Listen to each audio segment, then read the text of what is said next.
and directions in both cubic system and also hexagonal. I was not really happy with the explanation of hexagonal system, so I thought we will redo that once again before we go into the actual crystal structure determination using X-ray diffraction, for example. So let's start with that. What we said yesterday is that if it is a cubic or any other system which is not hexagonal, we use a 3 indices system. We call it as HKL, and this is where you H represents to the, let's say, the A axis, and K represents the B axis, and L represents the C axis as far as, let's say, the unit vectors are concerned. For example, if you take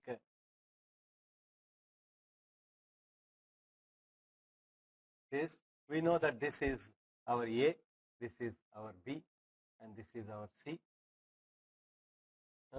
So these are the unit vectors in each of the directions. This is the unit vector, this is the unit vector, this is the unit vector, and HKL represent that. So because you have 3 axes orthogonal system, we can easily use a HKL. And when you came to hexagonal, people also thought, let us use a similar orthogonal system, and people tried to use an orthogonal system with one vector like this, one vector like this, and the third vector which is perpendicular to this. So that's where we can call this as A, this as B, and this as C. And again, we can use a HKL system and try to index the whole thing. Whether it is a direction or a plane can be explained completely based on one A, one B, and one C, which is going perpendicular to this. And this is, let us say, the basal plane in a hexagonal. But what people realize there is that if I use this kind of a thing, I find that if I call this as 1, 0, 0 direction, because it is in the direction of A, for example, this is a 1, 0, 0 in a cubic, and this is 0, 1, 0, right?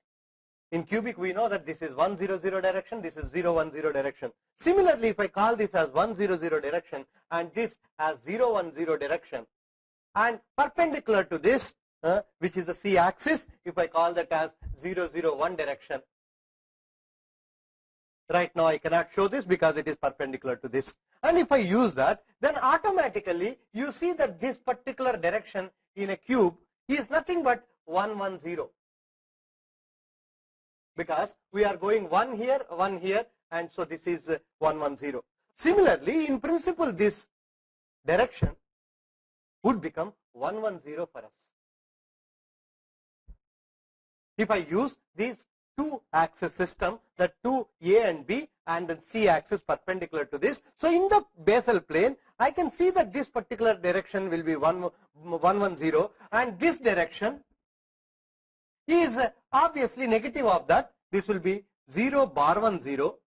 There is no problem with this because this is one positive direction, this is one negative direction, and similarly if this is 1, 1, 0, 0, this direction would be bar 1, 0, 0,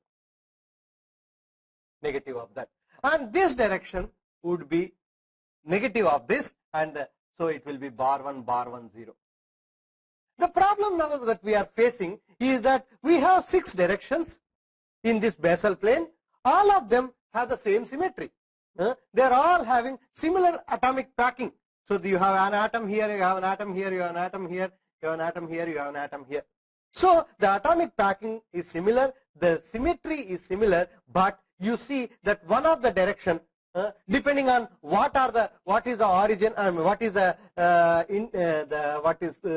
coordinates that I choose, whether I choose this and this as coordinates, this automatically becomes 1, 1, 0. If I choose something else as coordinates, if I choose this and this as coordinates for me, then automatically this becomes 1, 1, 0. So you can see some of them are not having similar indices as this. We have seen in our cubic system that directions which have similar nature will always have similar indices, and we used to call them as family. For example, we call this as family of 1, 0, 0, which basically means this direction and negative of this, the one which is going behind, this direction and the negative of this which is going behind this direction and the negative of this which is going below. All 6 of them will have similar indices because they are similar in nature. But here all 6 of them are similar. I know it very well that they are similar, but they have different indices. They do not have the same type of indices. To avoid this, people thought, let us use a 3 indices inside the basal plane and then one perpendicular to it to avoid this problem. And that is where a new indexing system called, here what people started doing is they started defining each of this vector. For example, this is 1. They call this as A1. Let us say this as A2 and this as A3. So now instead of 2, I have 3 in 1. And obviously I know that this one is not an independent vector as such. It is a combination of these 2 vectors, negative of it. If this is nothing but the resultant of A1 plus A2, so if I call this as A1 plus A2 vector, this will be nothing but minus of A1 plus A2. So A3 is nothing but minus of A1 plus A2. Knowing pretty well that, people said, if I can use this, then I can show that all the directions will have similar indices. How does that come? Just I will try to show you how that comes in a minute. What we have to do is, because there are 3 coordinates in the basal plane, people thought it is easier to understand if I divide this each of them into 3 parts. So what they did is they divided this whole thing into 3 parts.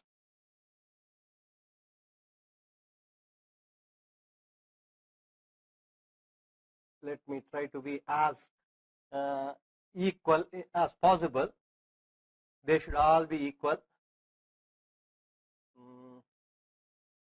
Actually, if you carefully do this, this goes and meets here, and this goes and meets here, and similarly this one meets here, this one meets here. Okay, and similarly now if I join this one meets here, this one goes through all of them and meets here, this one goes through all of them and meets here, and this one goes through all of them and meets here. So now you have a mesh of the 3 coordinate system, which is A1, A2 and A3, and each of them divided into 3 parts. Now if I want to find out any one of these, for example, I want to know what is the vector A1, and this is the vector corresponding to the indices corresponding to A1, people call it as H, indices corresponding to A2, people call it as K, and indices corresponding to A3, people call it as I. And to as I told you earlier, I is minus of H plus K. Knowing this, now if I want to say what is the indices of this A1 vector, if I want to consider this vector which is starting from this origin and then ending up here, how do I find out in terms of all the 3? If I want to find out in terms of all the 3, what I can do is I can start from here, move in this direction, and then in this direction and in this direction, so that I reach the tip of the vector. If I am doing that, in how much I am moving in each of the directions. So if I look at it, this is, if I put H, K, I and L and look at the amount of movement in each of the direction, this is A3. A3 is our I. So this is negative of A3. I am moving by 1. Because I am dividing this into 3 parts, I can consider each part as 1 part. So I am moving in minus 1. Right? This is negative direction, minus 1. And this is what direction? This is our A1 direction. A1 is H direction. H direction, how many I am moving? 1 and 2. I am moving by 2. And this is our A2 direction. A2 direction is what? It is K. So in the K direction, I am moving negative in the backwards, because this is my vector. So this is the backwards. So I am moving by -1. And because this whole thing is inside the basal plane, and all these directions are parallel to perpendicular to our this C vector, so obviously in the L they will be 0. So if I put this is nothing but 2 bar 1 bar 1 0. So I can now write here that A1 direction can be represented by 2 bar 1 bar 1 0. I will repeat once again. What we are doing is, we are starting from the origin, reaching the tip of the A1 by moving in all the 3, so that I cover all the 3 indices HKL. So 1 is in the I direction. So you may say, sir, instead of doing this, can I not do this? Even if I do the same thing, you will get the same thing. For example, I have done it earlier like this. Moving in this direction, started here and moved in this direction, moved in this direction, and moved in this direction. Instead of that, now let me start here, move in this direction first. In this direction, I am moving in the A2 in the negative direction. So again, -1 in the A2. A2 is K. K is -1. Then I move in this direction, 2. What is this direction? This is A1 direction. A1 direction, positive direction, I am moving by 2. So that means it is 2. And in this direction, I am moving by 1. And what is this direction? This is A3 direction, negative of it. So again, -1, 0. So you can see again, this is also 2 bar 1 bar 1. So whether I go this way or this way, finally I am arriving at the same indices. Same indices you can see. So A1 always has this as the vector. Now if I look at A2, let's look at A2. What is A2? A2, to reach A2, which is this. So I have to start from here, reach here. How do I do that? I can do like this, or I can do like this. One of the two. I will choose one of. Just now I have shown that whether you do this way or that way, you will always end up in the same. So let us start one of them. This is, in this direction, I am going 1. This is negative of I. Negative of I means -1 on the I side. And this is positive on 2 on the A2. A2 is K. So 2 positive. And this is 1, which is negative of A1. So in the A1 negative direction I am moving. So this is -1. So you can call it as bar 1, 2, bar 1, 0. So that means my A2 is bar 1, 2, bar 1, 0. And if you carefully observe, this condition is always satisfied. I equal to minus of H plus K. So this is I is minus of H plus K. H plus K, 2 minus 1. It is plus 1, and minus of that is -1. This is I is again -1 plus 2. This is plus 1, minus of that is 1. So now let me take A3. A3 is this. So that means I have to start from here, reach here. You may say, sir, why are you going by roundabout? Why can't I straight away talk about this and call this as something like 0, 0, 1, 0? For example, A3. If I say 0, 0, 1, 0, this condition is not being satisfied. If I simply call this as 1, 0, 0, 0, then this particular condition is not being satisfied. So I cannot simply call this as the way I have done it in cubic 1, 0, 0. I cannot simply call it as 1, 0, 0, 0. And similarly this as 0, 1, 0, 0. We do not. So that is the reason why we do not use this kind of a thing. And instead of straight away going like this, we are going by a roundabout way and moving like this. Either like this or moving like this, like this. So if I choose one of them, for example this one, I am going, again look at this, I am going in the negative of A1, -1. And this one is 2, movement in the positive direction of A3. A3 positive, it is 2. And this one is, which is 1 unit vector in the negative of A2, because this is parallel to A2, but I am moving in the negative direction. So this is -1, 0. So you see bar 1, 2, 0. I can easily show that A3 is bar 1, 2, 0.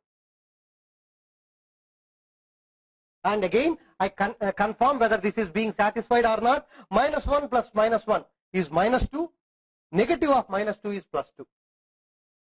Okay, it is satisfied. And if you carefully look at it, A1, the H part, A1 is the H vector. You know, this vector which has H as a starting. So A1 will have 2 in the H, A2 will have 2 in the K, A3 will have 2 in the I, because they are those vectors. A3 is basically representing the I vector, and A2 is representing the K, and A1 is representing the H. So we can see clearly this is the how. And so this we have done it in the basal plane. Now if I want to consider any vector which is coming into the C axis, we can do the same thing. But this is a way by which we can easily understand the connection. And if you carefully look at it, all three of them now have similar indices. They come out into, we call this as 1, 1, bar 2, 0 family. So we represent it this way. Now you may ask me, sir, you have shown me A1, A2, A3. Can I also show this vector? So let us choose one of these. There are three such vectors. This is also one vector. So let me choose this vector and show what it is. And what that vector is, let us look at it. Again, how do I come? I start from here, move in this direction and move in this direction. I can also do the same thing in this direction also. So if I start in this direction, move in this direction 1, that is what? A2 positive 1. So A2 is K, that is 1. And this is what? This is negative of A3, okay, negative direction, 2 of it. So this is minus 2. And this one is positive in the A1 direction by 1. So this is 1, 1, bar 2, 0. So you can see this is actually negative of A3. So minus of A3 is what? 1, 1, bar 2, 0. This is bar 1, 2, 0. This is 1, 1, bar 2, 0, which is inverse of it. Very clearly I can see this. So if this is bar 1, 2, 0, this will be 1, 1, bar 2, 0. And other two also. For example, I can show that this vector, which is negative of A1, will automatically become bar 2, 1, 1, 0. You can do it for yourself and you will see that this vector will be that. And similarly, this vector, if I show, you will see that vector will be 1, bar 2, 1, 0. That will be nothing but the negative of A2. And you can see carefully, if you look at all of them, all 6 of them have similar indices now. I do not have any problem. So this, I can now call all 6 of them as one family. And that family is what we call this as this family. 1, 1, bar 2, 0 family. You can give anything, but generally people simply call it as 1, 1, bar 2 family. Like this. So this is the advantage of using a 4 indices system where you have a HKIL system rather than simply using a HKL system. If I had used HKL system, you have seen the kind of confusion we got created. We saw that this vector has entirely a different indices when compared to this vector and this vector. And we know pretty well that this vector is similar to these two vectors. There is no difference between these two vectors. But we are forced to give a new index. We called it as 1, 1, 0. And now you don't see that. All 6 of them have entirely similar nature. So this is the advantage of using a 4 indices system, and people have been regularly using, knowing pretty well that I can convert this 4 indices system into a 3 indices system, okay? Because I can know that this and see if I take it, there can be a relation between all of them. So we'll stop with this as far as indices are concerned, and then go into the first part of our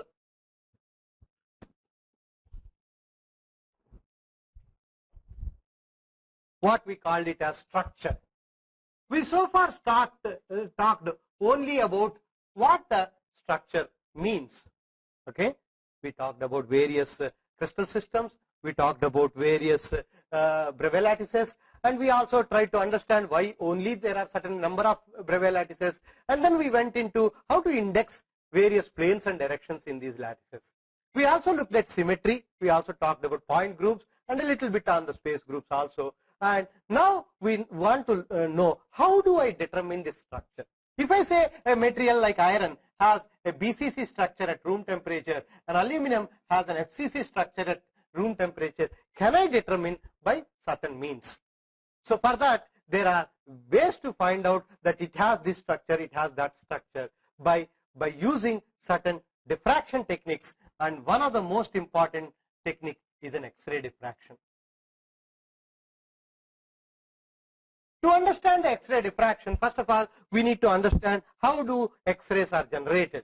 So let's try to spend a little time on understanding the basic principle behind X-ray generation. We know that X-rays are generated whenever a high energy beam falls onto a particular sample and knocks off an electron from it. Generally, if you look at how the electrons are generated from a material, if you take any high temperature material, for example a tungsten filament or so, heat it to high temperature, you can generate electrons. This we know. We call this as thermionic emission. Of course, now in electron microscopes, people also use what is called field emission. But in most of the X-ray machines, people do not use this field emission. They usually use thermionic emission. So what they do is they take a filament of tungsten and allow the electrons to fall on a sample, which we call it as a target. And once the electrons fall on this, now from this X-rays are generated, and these X-rays are collected through this whole thing, because electrons get scattered away. If you just keep it in an open atmosphere, the whole thing is kept in a vacuum, and this is what is called usually a vacuum tube. And this is what people usually refer to as, let's say, a copper target or iron target or whatever it is, basically because there is a target on which the electrons are falling, and people have a small window in this vacuum tube through which all these X-rays are collected. And these X-rays are allowed to fall onto any sample of our interest to find out the crystal structure. For example, if it is an aluminum sample, I will find out the structure of the aluminum. If it is an iron sample, I can find out the structure of aluminum. So this is the basic principle by which the X-rays are generated. And when the X-rays are being generated, we see that these X-rays that are coming out of this target do have a various wavelengths. And people have seen that if I look at the intensity of the X-rays as a function of lambda, you usually see a kind of a spectrum like this. That means various wavelengths with various intensities. Whenever the X-rays are falling on a sample, and whenever the electrons are falling on the sample, and the electrons interact with the target, this is the target material, and the electrons are falling on this, and these electrons will interact with the target material and are scattering the electrons in this, and as a result you get X-rays of various wavelengths. And this, the smallest wavelength here is usually referred to as lambda SWL, which is called smallest wavelength. SWL is the smallest wavelength, and that is the wavelength that you get generated when all the electrons energy, electron has certain energy, and that energy, if I call it as EV, and EV is equal to h nu, we know, or hc by lambda. So if all the energy, so every electron that is falling here, based on how much of voltage that I am using to generate the electrons, and based on that I have certain energy, and if all the energy of one electron is consumed by one single collision, then you generate a lambda which can be now given as hc by ev. Okay, because lambda equal to hc by ev, and this is what if you look at use all the necessary constants, you will see a relation like this. Lambda is something like a 12,400 divided by V. So as you can see that this lambda, this is what is called the lambda SWL. That means the lambda that is of the waves X-rays that are being generated because of the collision of the electrons on that. If the energy of the electron is completely absorbed in one single collision, then the lambda of the X-ray that comes out will have this value. And as you can see, this lambda is smaller as the voltage increases. So if I increase the voltage, for a given voltage you get a spectrum like this. Then you may ask me, what are these lambdas? These are all the lambdas that you generate when the X-rays that are falling and the electrons that are falling lose their energy in a number of collisions. As the number of collisions increase, for example, this is nothing but the energy, the lambda. If you go far off, you will see after a large number of collisions, if the energy of the electron beam is lost, then it will have very small energy that is coming out. That small energy is represented by a large lambda. Okay, so the X-rays that are coming out will have varied wavelengths. These are all the wavelengths of the X-rays coming out. Depending on in how many collisions the electron is losing its energy, you will generate variety of wavelengths. Out of them, the smallest will be the one which satisfies this condition. And of course, you will have a lot of them, and the probability of having this is very small, and that's why the intensity of that is very small. The probability that the electron loses all its energy in one single collision is very, very remote. And as a result, you will see this. And similarly, the probability that the electron loses its energy in infinite collisions, when it is infinite collisions, the energy is zero. When the energy is zero, lambda is infinite. Okay, because you can see lambda is infinite when the number of collisions are very high. So the probability by which an electron loses all its energy in infinite collisions is also very small, and that's why this particular intensity of a large wavelength is also very small. So you can see the intensity of a smallest wavelength is also very small, the intensity of the largest wavelength is also very small, and somewhere in the middle you will see the probability will be higher. So as a result, you will see that this has a typical nature where you have a kind of a hump here, indicating that the probability of the electron losing in a certain number of collisions is given by the intensity. Intensity gives you the probability of finding that particular X-ray of that particular lambda. Okay, so this is the wavelength, whereas this is the intensity of that particular wavelength, which is nothing but the probability of finding that. Now if I increase the voltage, then lambda SWL decreases. So what happens? You will see a spectrum like this.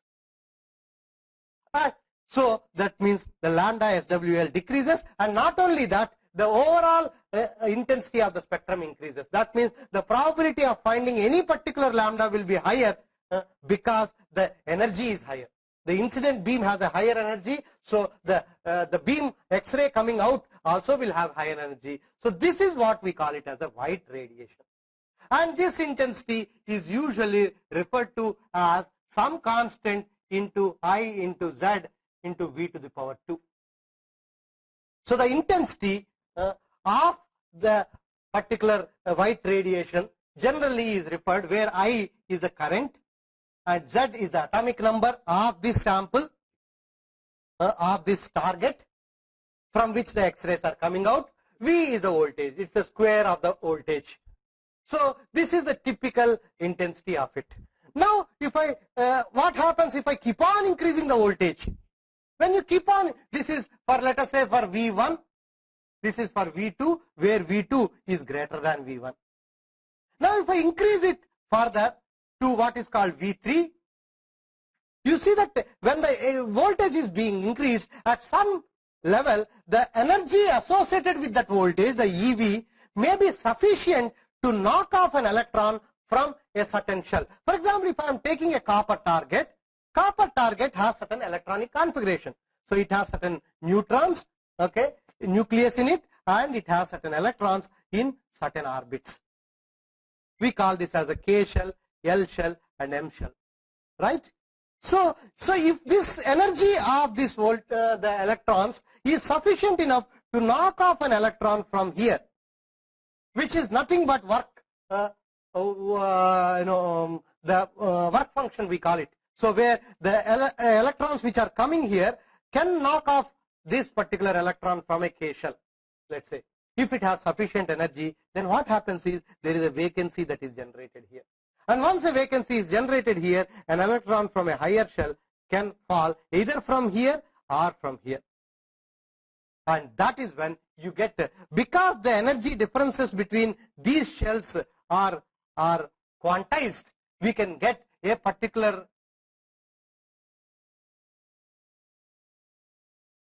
specific wavelengths of radiation, which we call them as characteristic radiation, depending on what is the electron, from which shell it is falling to which shell, and in which material. For example, if I look at this, when an electron falls from L shell to K shell, we call it as K alpha. This is where from L shell, if it falls into a K shell. If an electron falls from M shell to K shell, we call it as K beta. If it is falling from M shell to K shell. So this is how we call it as K alpha, K beta. Sometimes you can also have K alpha 1 and K alpha 2. Because L shell also has two subshells. And depending on from which shell if it is falling, you will be able to see K alpha 1 and K alpha 2. If your resolution is very high, you may be able to see. And these, all of them have different energies. If all of them have different energies, now let me see. If this is K beta, right? This is K beta, this is K alpha. And because K beta has a higher energy, because this energy difference is larger when compared to this energy difference, so you can see that energy of K beta is higher than energy of K alpha. If energy is higher, then the lambda is lower. Lambda of K beta will be lower than lambda of K alpha. So you can see that this will be a K beta and this will be a K alpha. So you can easily see by looking at this, by looking at what is this energy, and we have now standard tables available for each of the element, what kind of energies are available, because we know for the whole periodic table what is the energy differences between L to K and M to K. All these are available with us. And as a result, the moment I see a particular lambda, I can convert this lambda to energy, and from that I can find out whether this is copper K beta or aluminum K beta or molybdenum K beta, whatever it is, or whether it is L alpha, L beta. All those things can be found out by just simply looking at the lambda, because lambda can be converted into the energy. We know that there is a relation between this. So as a result, I can say that this is K alpha. Between these two, I will always know that K beta will have a lower lambda than K alpha. Not only that it will have a lower lambda, the intensity also will be lower. Why intensity is lower? Because the probability of an electron falling from M shell to K shell is lower than the probability of an electron falling from L shell to K shell. Because these two are close by. So as a result, there is a higher probability that the electron falls from L to K rather than M to K. So intensities are always probabilities of finding that particular lambda. As a result, K beta will have a lower intensity, K alpha will have a higher intensity. But you always do get all this. And again, the rest of the white radiation is also there. And people have seen that these particular lambdas are also functions of what particular element that we are talking about. For example, they have found that there is a relation between the frequency of this particular frequency of this particular radiation. Frequency is inversely proportional to the lambda. You know that. So frequency is proportional to, people have shown that there is a relation like this, where C and sigma are two constants and Z is the atomic number.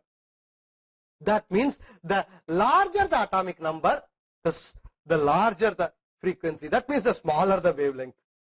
That means if I am talking about K alpha for aluminium K alpha, and if I compare the let's say platinum K alpha, platinum having a higher atomic number than aluminium, you will always see the K alpha for platinum will be lower than K alpha for aluminium. Like that, I can always see the higher the atomic number for any particular K alpha. I can compare the same thing with K beta also, L alpha also, L beta also. Any one single radiation, if I plot, for example, if I plot K alpha as a function of Z, you will see that it will have a relation like this. If I put all the Z's, the whole periodic table on this axis, x-axis, I can show that the lambda, if this is lambda of K alpha, the lambda of K alpha will keep on decreasing as the atomic number increases. So people have seen such relations, which is like a y equal to mx plus c kind of a relation, that it is a straight line relation between these. So, and from that I can identify what these are. Now the problem that comes is, the X-rays that are coming out have both K alpha and K beta. Sometimes they also have L alpha. Where does the L alpha fall? If I look at L alpha, for example, if this is K, if this is L and this is M, what is L alpha? L alpha means the electron falling from M to L. This is L alpha. And what is this energy? Depending on that, whether the K alpha, this is K alpha. Electron falling from L to K is K alpha. Please remember always the first letter K represents that electron is falling into that shell. Okay? For example, when I put the letter L, that means electron is falling into the L shell, or the electron has been knocked out of the L shell and the electron is falling into the L shell. The alpha, beta, gamma represent, the alpha means the electron falling from the immediate next shell. Beta means it is the electron falling from the next shell, the second shell. And if there is a gamma, then that means it is falling from the third shell. So this is how we can easily recognize what these particular notations mean. K always means electron is falling into the K shell. So if I ask you this question, whether K alpha and lambda of L alpha, which one will be lower, it depends on what is the actual energies. If I know this energy difference, and if I know this energy difference for a given material, I will be able to say that whether this will be lower or this will be lower. Whichever has higher energy, it will have lower lambda. So one can do all those.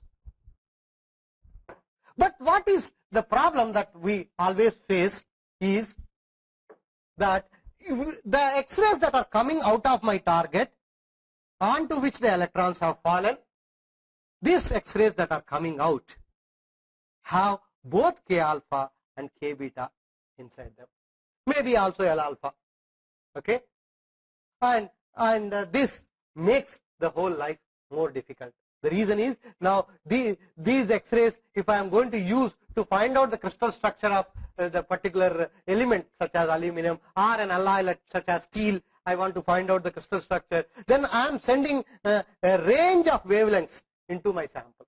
When I am sending a range of wavelengths into my sample, finding out the crystal structure is a little more difficult. You will know why it is so as we go along a little later when we start understanding the diffraction principles. So what people do is it possible, can I generate what is called monochromatic radiation? Monochromatic means, mono means single. Can I have a radiation with single wavelength? That means I have to somehow make sure that one of these is not there. Okay, either alpha or beta is not there, and I know that alpha has a higher intensity than beta, so I do not want to lose alpha, because my X-rays which are falling on my sample are going to have higher energy. If the X-rays are falling onto my sample with a higher energy, the diffracted beam that is coming out will also have higher energy. So energy of the diffracted beam is always dependent on the energy of this, how intense the particular X-rays is. So as a result, I would like to see that this is cut off, if possible, so that I have only K alpha falling on my sample, so that one single radiation of single wavelength is falling. And how do I do that? And in that connection, people have found that there is some concept which makes this possible. And that concept is called absorption. People have found that when X-rays fall on a sample, they are absorbed. Because of these X-rays interact with the atoms inside the material and get scattered away, and as a result they are absorbed. And as a result, they find that the intensity of the X-rays that are falling on a sample are always related to the intensity of the incident intensity into e power mu of x, where mu is called absorption coefficient. It's a number given the ability of a material to absorb. Each material have different abilities to absorb, and it also depends on the thickness of the sample. For example, if I have X-rays going through a sample which is thinner, and another case it is thicker, so the X-rays that are coming out, if I call this as I naught, if I call this as I, then if this is I naught, if this is I, so the I in this particular case will be lower when compared to this I, because not much is absorbed because this is thin. That's why the thicker sample will absorb more. That's why X comes into picture. This is the X, the thickness of the sample. And people have found that this absorption coefficient is a function of density of this material.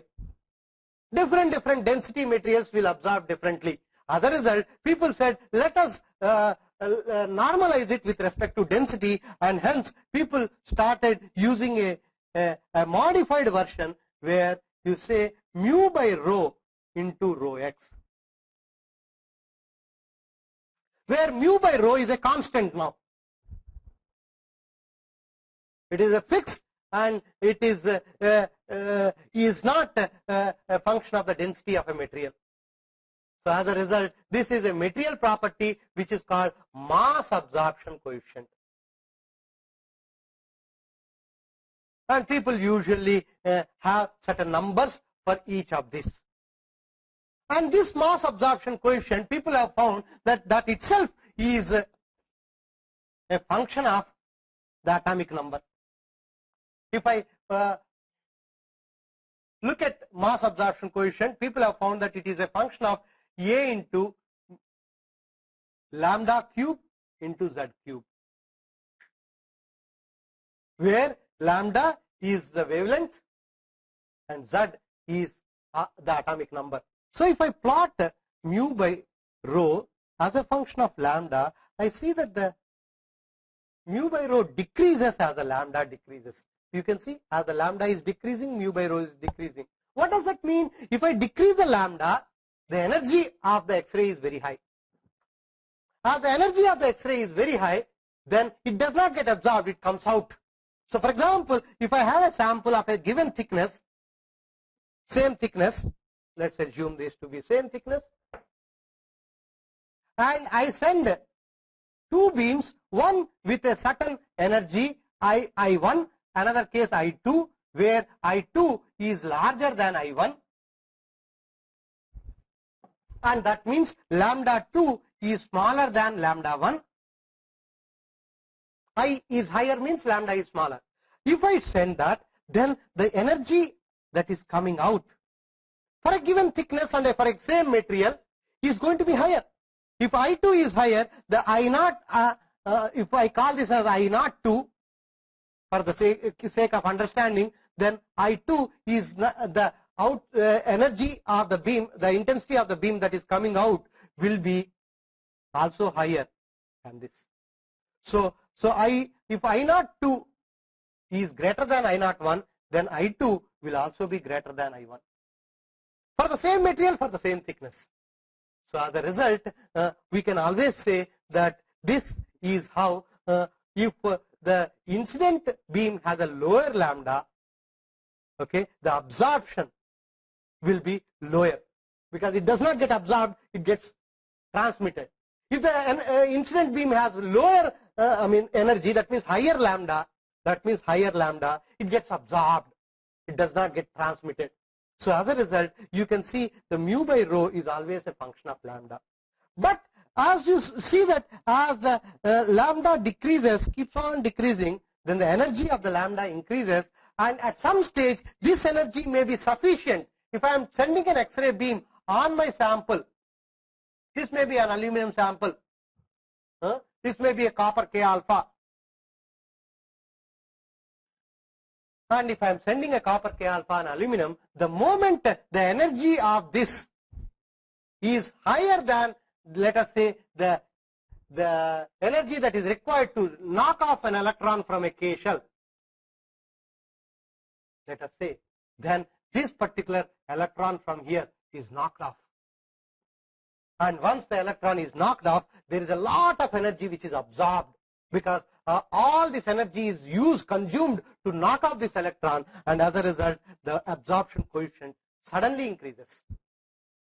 So when at a particular characteristic wavelength, until that as the wavelength decreases, the absorption coefficient keeps on decreasing because it gets transmitted. But the moment you reach a particular wavelength where the energy of the electron is sufficient enough to knock off an electron, and this particular energy totally is consumed in knocking off an electron. So as a result, suddenly it increases. And this is what is called K edge for a material. And further down, again it keeps on decreasing. You can see there is always a tendency that as lambda decreases, mu by rho decreases. So this is what is called a K edge. And this comes because when an electron, here we are not talking of electrons, it is, whenever I say lambda, this is lambda of X-ray.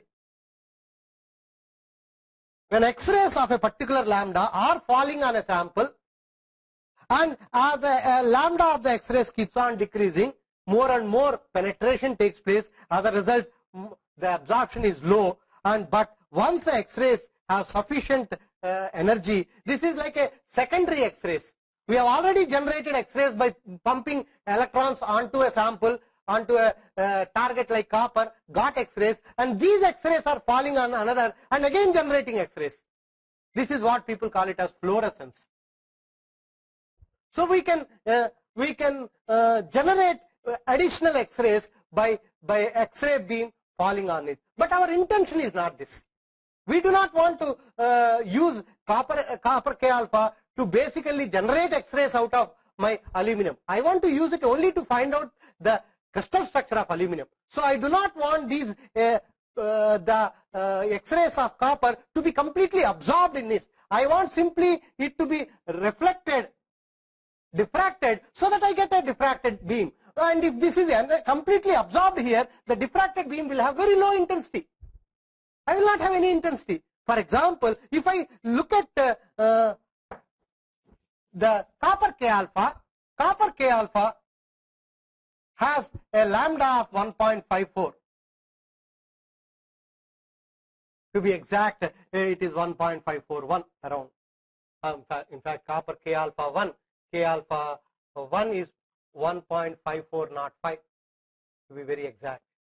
But if I am taking an average of K alpha 1 and K alpha 2, it comes out to be somewhere 1.541. And if I look at the K absorption edge of iron K edge is around 1.73.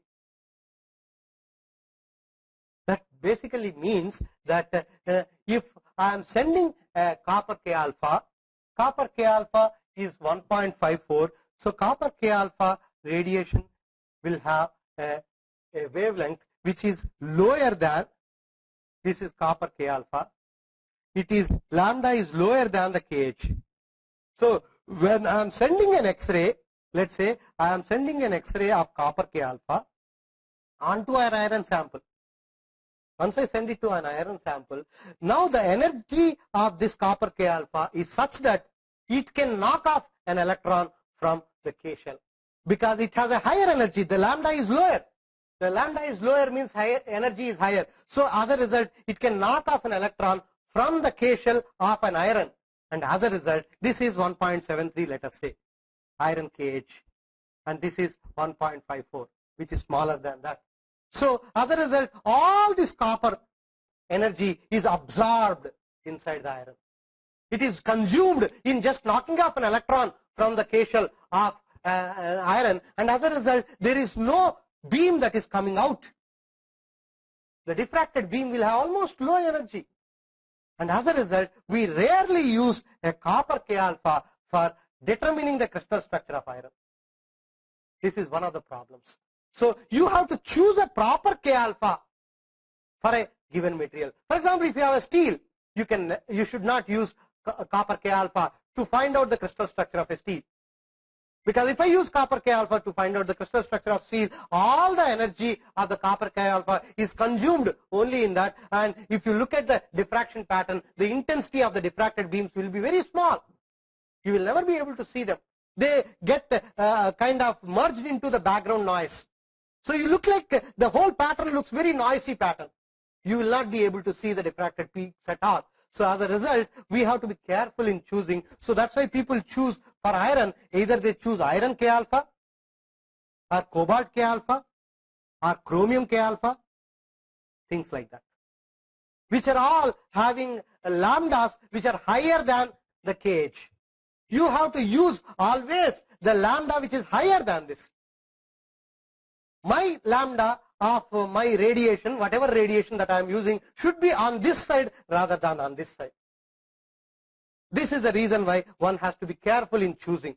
Now coming to this problem of, can I take a target such as copper target from which the both K alpha and K beta are coming, and I want to somehow cut off this. To do that, what I do is simply choose a particular thing called filter.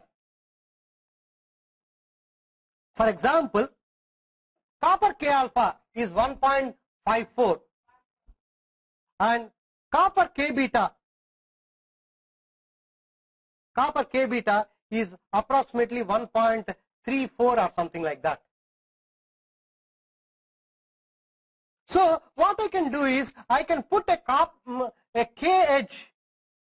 So let's say we have a spectrum with K alpha, K beta and K alpha. This is K alpha of copper, K beta of copper. This is approximately 1.54. This is approximately 1.34. And I choose a